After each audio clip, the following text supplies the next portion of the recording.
Hello class. आज का जो टॉपिक है अपना वो है एलईडी।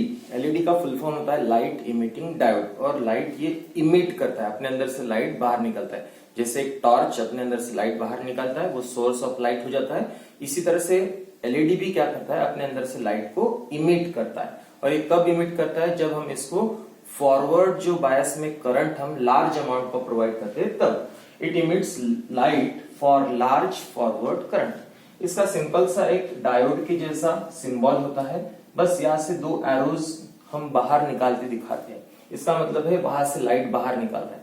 फोटो डायोड के केस में ये अपोजिट होता है। फोटो डायोड के केस में लाइट अंदर आते हुए दिखता है, मतलब एरोज की डायरेक्शन इनवर्ड रहती है। और एलईडी के केस में एरोज की डायरेक्शन आउटवर्ड रहती है।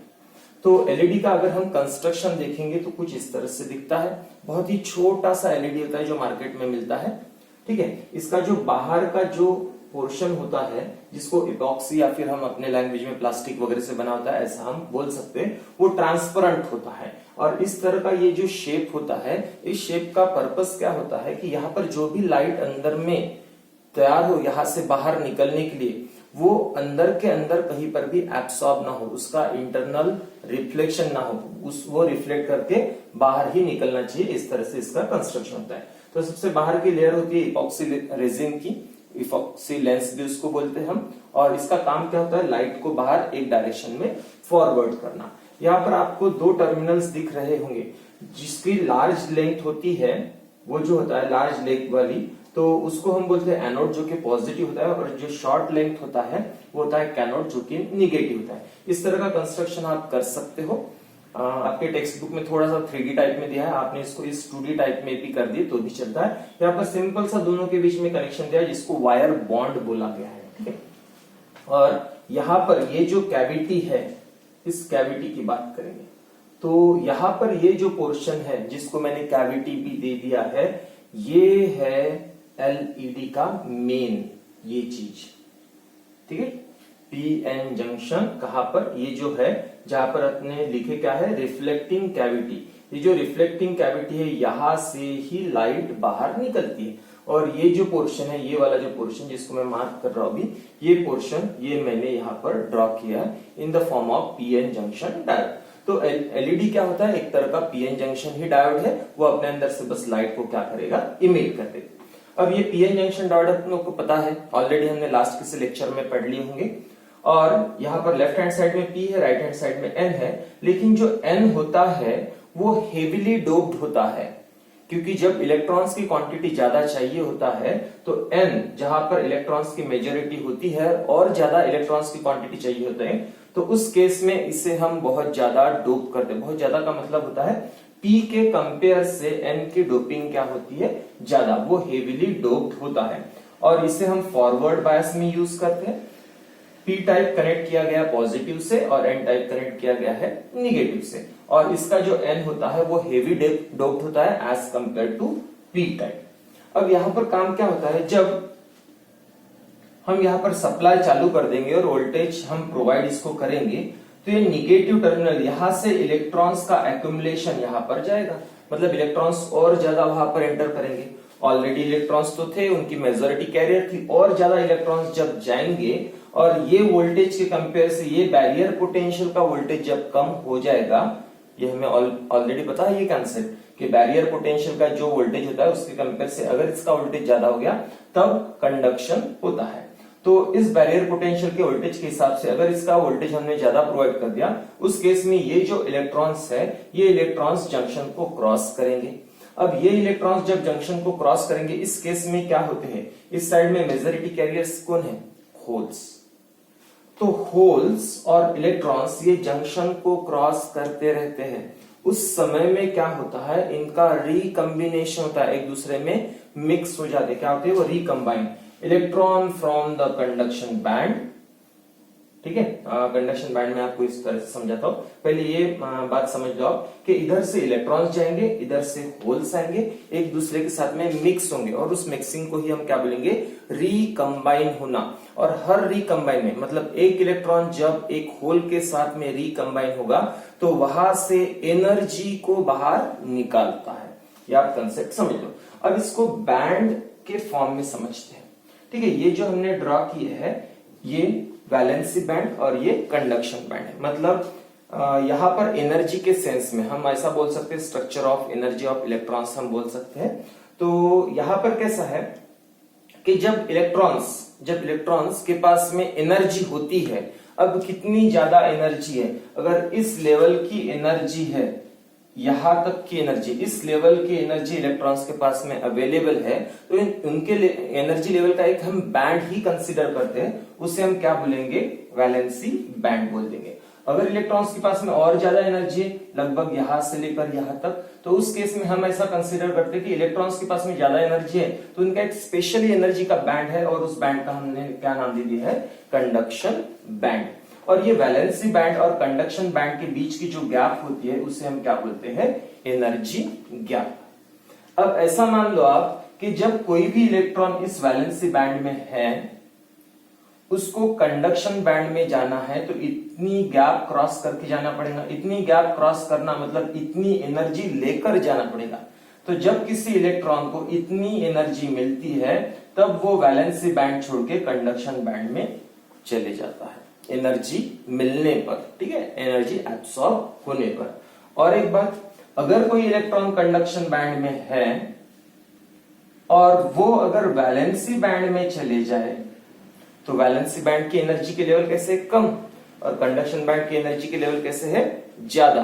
तो जब उसके पास में ऑलरेडी ज्यादा एनर्जी थी, तो वो क्या कर रहा है, कम एनर्जी के बैंड में जा रहा है, तो उसके पास की जो ज्यादा एनर्जी थी वो लिबरेट करेगा, रिलीज करेगा। तो जो रिलीज करेगा कौन से फॉर्म में करेगा, फोटॉन्स के फॉर्म में करेगा। अब ध्यान दो, हमने क्या लिखे है, electron from the conduction band, मतलब कंडक्शन बैंड के electron recombines with the holes from the valency band, यहां से यहां पर आते हैं, मतलब इसके होल्स के साथ में मिल जाते हैं, ठीक है। तो उस केस में क्या होता है, रिलीजेस एनर्जी, और एनर्जी भी कौन से फॉर्म में, फोटॉन्स के फॉर्म में। ये हमने यहां से पढ़ लिया। अब यहां से अगर हम पढ़ना चाहते तो हम ऐसा बोल सकते हैं कि जब हमने इसका सेटअप कर दिया फॉरवर्ड बायस में, और यहां से इलेक्ट्रॉन्स जा रहे हैं, इलेक्ट्रॉन्स की क्वांटिटी यहां पर ज्यादा होगी, और ये जो वोल्टेज है as compare to barrier potential voltage, अगर ये ज्यादा हो गया, तब ये इलेक्ट्रॉन्स क्या करेंगे, क्रॉस करेंगे जंक्शन को, और ये होल्स भी क्रॉस करेंगे जंक्शन को इधर से। तो उस केस में दोनों क्या होते हैं, रिकम्बाइन होते हैं। रिकम्बाइन होने पर वो एनर्जी को रिलीज करते। वही हमने इस एनर्जी बैंड के केस में बोले कि अगर कंडक्शन बैंड से इलेक्ट्रॉन वैलेंसी बैंड की तरफ में आता है और वैलेंसी बैंड के होल के साथ में रिकम्बाइन करता है, तब भी वो एनर्जी रिलीज करता है। या फिर एक कंसेप्ट हम ऐसा मान सकते हैं कि कंडक्शन बैंड में इलेक्ट्रॉन है, उसको वैलेंसी बैंड में आना है कम एनर्जी के लेवल में, तो ज्यादा एनर्जी का क्या करेगा, यहाँ तो कम एनर्जी के लेवल वाले इलेक्ट्रॉन रहते हैं। अगर मान लेते इसके पास में 10 एनर्जी है और वैलेंसी बैंड में रहने के लिए उसको 6 इतनी एनर्जी चाहिए, तो ज्यादा की कितनी है, 4, तो 4 वाली एनर्जी वो क्या कर देगा, रिलीज कर देगा, लेकिन कौन से फॉर्म में, फोटॉन्स के फॉर्म में रिलीज कर देगा। और फोटॉन मतलब क्या होता है, लाइट। उस वक्त में यहां से क्या निकल आता है, लाइट निकल आता है। और यहां से जो पीएन जंक्शन वाली जो लेयर होती है बहुत थिन होती है, उसके वजह से लाइट बहुत जल्दी बाहर निकल आए, इस तरह से अरेंजमेंट वहां पर की रहती है। अब ये एनर्जी बैंड के केस में मैंने आपको समझा दिया। इसके केस में और कुछ चीजें हैं जो जनरल चीजें आपको अगर कभी लगेगी तो वो भी मैंने यहाँ पर रख दिया है। तो जैसे देखो, रूम टेम्परेचर पर इन दोनों बैंड्स की बात करेंगे तो रूम टेम्परेचर पर कंडक्शन बैंड में क्या होता है, पार्शियली फील्ड इलेक्ट्रॉन्स होते हैं। कंडक्शन बैंड में इलेक्ट्रॉन्स तो होते हैं, लेकिन वो कैसे आधे अधूरे भरा होता है, ये वाला बैंड फुल पैक्ड नहीं होता। रूम टेम्परेचर पर ही वैलेंसी बैंड में भी पार्शियली फील्ड इलेक्ट्रॉन्स होते हैं, यहां पर भी आधे अधूरे इलेक्ट्रॉन्स है, यहां पर भी आधे अधूरे इलेक्ट्रॉन्स है। और ये जो एनर्जी गैप है जिसको हम ईजीवी बोलते हैं, it is less than 3 electron volt होती है। कौन से केस में, रूम टेम्परेचर के केस में। और अगर हम एब्सोल्यूट जीरो टेम्परेचर की बात करेंगे तो उस केस में क्या होता है, वैलेंसी बैंड मतलब ये फुल ऑफ इलेक्ट्रॉन्स होता है, इसमें कंप्लीटली पैक्ड इलेक्ट्रॉन्स होते हैं। और कंडक्शन बैंड जो होता है वो एम्प्टी होता है। अगर वो पूरा का पूरा एम्प्टी है, जब भी कंडक्शन बैंड में इलेक्ट्रॉन्स नहीं है, इसका मतलब वो इंसुलेटर जैसे काम करेगा। और कंडक्शन बैंड में इलेक्ट्रॉन्स पहुंच गए तो कंडक्शन होना स्टार्ट हो जाएगा। तो रूम एब्सोल्यूट जीरो टेम्परेचर पर क्या हो रहा है, कंडक्शन बैंड कैसे, एम्प्टी, तो फिर वो कैसे काम करेगा, इंसुलेटर जैसे काम करेगा। तो एलईडी के सिंपल सी कैरेक्टरिस्टिक्स है। जैसे जैसे हम वोल्टेज बढ़ाएंगे वैसे वैसे क्या करेगा, करंट बढ़ेगा। हम यहाँ से वोल्टेज बढ़ाएंगे मतलब इलेक्ट्रॉन ज्यादा पहुंचेंगे, इलेक्ट्रॉन ज्यादा पहुंचेंगे तो होल्स के साथ में ज्यादा रिकम्बाइन करेंगे। हर रिकॉम्बिनेशन में एनर्जी बाहर निकलती है in the form of photons, उतना ज्यादा लाइट निकलेगा। तो जैसे वोल्टेज बढ़ता है वैसे करंट भी क्या हो जाता है, बढ़ता है। लेकिन ये जो एलईडी होती है, ये एलईडी कैसे, बहुत कम करंट पर चलती है, मतलब बहुत कम करंट वो झेल सकती है। बहुत ज्यादा अगर हमने यहाँ पर वोल्टेज प्रोवाइड कर दिए तो एलईडी क्या हो जाएगी, मेल फंक्शन हो जाएगा। ये पीएन जंक्शन डायोड क्या हो जाएगा, ये खराब हो जाएगा। तो एलईडी जो चलती है बहुत ही मिली एम्पियर्स में, 10 मिली एम्पियर्स के आसपास में एलईडी चलती है, तो उसको बहुत ज्यादा हम करंट नहीं झेल सकते। अगर हमारा सोर्स करंट का बहुत बड़ा है और एलईडी अपनी छोटी है तो हमें बीच में हाई रेजिस्टेंस लगाकर ही उसको करंट प्रोवाइड करना पड़ता है। तो एलईडी अगर वर्क करना है, यहां से लाइट बाहर निकालना है, और लाइट भी कौन सा, जो हम देख पाए, विजिबल लाइट की हम बात करेंगे।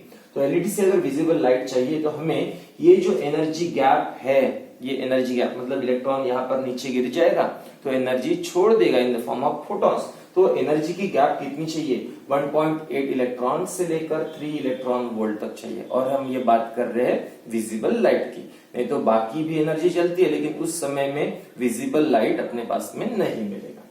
इसके कुछ एडवांटेजेस हैं एलईडी के। ये लेस पावर कंजम्पशन करता है, हमें ऑलरेडी पता है कि आजकल बिल कम आता है अगर हम एलईडी लाइट यूज करते हैं। तो पहले के कंपेयर से पहले हम ट्यूबलाइट यूज करते थे, बाद में सीएफएल यूज करने लगे, बाद में हम एलईडी यूज करते हैं, क्योंकि एलईडी का पावर कंजम्पशन, इलेक्ट्रिसिटी कंजम्पशन क्या होता है, कम होता है। इसकी इफिशियंसी हाई होती है, बहुत अच्छे से लाइट वो प्रोवाइड करती है, इंटेंसिटी अच्छी होती है, लाइट की इफिशियंसी होती है। इसकी लॉन्ग लाइफ होती है एज कम्पेयर टू पुराने ट्यूबलाइट सीएफएल, इसकी लाइफ कैसे होती है, ज्यादा होती है। और इसमें किसी भी तरह का फिलामेंट नहीं होता, मतलब ये टूटने पर, मतलब सॉरी गिरने पर टूटेंगे नहीं। जैसे पुराने लाइट गिरने पर टूट जाते थे, तो एलईडी वाले जो लाइट होते हैं वो गिरने पर भी टूटते नहीं, उनकी लाइफ ज्यादा होती है। क्विक लाइट रिस्पॉन्स होता है। पुराने मतलब जो सीएफएल वगैरह थे, चालू होने के लिए कुछ 1-2-3 सेकंड लेते हैं, लेकिन एलईडीज चालू होने के लिए कुछ भी टाइम नहीं लेते, क्विक रिस्पॉन्स ये करते हैं। और कुछ भी इसमें हजार्डस सब्सटेंसेस यूज नहीं होते। इनफैक्ट जो सीएफएल थे उनमें मर्क्यूरी यूज होता और मर्क्यूरी हजार्डस था हमारे लिए, लेकिन ये जो एलईडी है इनमें किसी भी तरह का हजार्डस सब्सटेंस यूज नहीं किया है, तो ये हमारे लिए उतने हजार्डस नहीं है। इसके कुछ डिसएडवांटेज भी है, और डिसएडवांटेज मेन जो इसका पड़ रहा है क्या, हजार्डस ब्लू लाइट। जब ब्लू कलर की लाइट होती है तो ब्लू कलर की लाइट क्या होती है, आंखों से मतलब रेटिना के ऊपर में जब इंसिडेंट होती है तो बहुत ज्यादा एक्सपोजर ब्लू कलर की लाइट में अगर हम आ जाते हैं तो रेटिना को वो इफेक्ट करता है। ये मेन इसका हजार्डस रीजन है। ब्लू कलर के एलईडी से एक्सपोज होने के लिए हमें बचना चाहिए ज्यादा समय के लिए। टेम्परेचर वेरिएटेड होती है, बहुत ज्यादा टेम्परेचर मतलब मान लेते हैं एटमॉस्फेरिक टेम्परेचर ज्यादा है और उसमें हम इसको लगाने की बात करते हैं तो कभी कभी टेम्परेचर से वेरिएटेड हो जाती है, काम करना बंद कर देती है। वोल्टेज सेंसिटिव होती है, जैसे जैसे वोल्टेज मिला वैसे वैसे वो क्विक रिस्पॉन्स करेंगी, बहुत ज्यादा वोल्टेज मिलेगा तो खराब भी हो जाएगी। हाई इनिशियल कॉस्ट, स्टार्टिंग की जो इसकी कॉस्ट एक बार लगाते हैं हम, स्टार्टिंग की कॉस्ट ज्यादा होती है, लेकिन बाद में हमारे घर का बिल कम आ जाता है। मतलब स्टार्टिंग की कॉस्ट कम ज्यादा होती है लेकिन बाद में बिल क्या होता है, कम होता है। तो इनिशियल कॉस्ट इसकी कैसे ज्यादा है, खरीदने की जो कीमत है उसकी कैसे होती है, ज्यादा होती है। इसके कुछ एप्लीकेशंस होते हैं जो ऑलरेडी फोटो डायोड से मैच होते हैं, जैसे कि बर्गलर अलार्म। बर्गलर अलार्म में हमने देख लिए कि कभी कोई लाइट आता है, ऑलरेडी लाइट आ रहा है, कौन सा, इंफ्रारेड। विजिबल लाइट से काम नहीं चलेगा। विजिबल लाइट अगर चोर आएंगे बाहर से विजिबल लाइट को देख लेंगे तो वो तो एंटर ही नहीं करेंगे। तो इंफ्रारेड लाइट जब ऐसे आते रहता है और बीच में से कोई चोर आ गया तो इंफ्रारेड लाइट उसको रुक जाता है, अटक जाता है, उस केस में अलार्म बजता है। तो इंफ्रारेड लाइट भेजने का काम कौन करता है, एलईडी। तो एलईडी इंफ्रारेड लाइट भी इमिट कर सकता है, बस हमें विजिबल लाइट चाहिए तो ये वाली बैंड गैप इसकी रखनी पड़ेगी, ये एनर्जी गैप इसको देनी पड़ेगी। फिर और क्या है, काउंटर, जैसे नोट गिनने वाले मशीन होते हैं। ऑप्टिकल कम्युनिकेशन, लाइट के हेल्प से कुछ कम्युनिकेशन होता है, मतलब जैसे ट्रैफिक सिग्नल भी एक तरह का कम्युनिकेशन है लाइट को यूज करके। डिस्प्ले स्क्रीन, मोबाइल के डिस्प्ले स्क्रीन या फिर टीवी के डिस्प्ले स्क्रीन, आजकल हम लोग एलईडी टीवीज वगैरह बोलते हैं, वो कुछ चीजें। डेकोरेशन पॉइंट ऑफ व्यू भी बहुत सारे एलईडीज यूज होते हैं, और स्ट्रीट लाइट तो हमें पता ही है।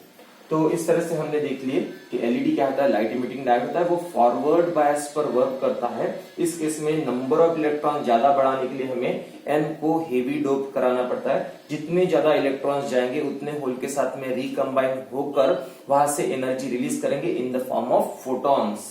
और कंडक्शन बैंड और वैलेंसी बैंड के केस में अगर हम इसको देखते हैं तो कंडक्शन बैंड से जब इलेक्ट्रॉन वैलेंसी बैंड में आएगा तो अपने पास की ज्यादा की एनर्जी को क्या करेगा, रिलीज करेगा in the form of photons. इस तरह से एलईडी वर्क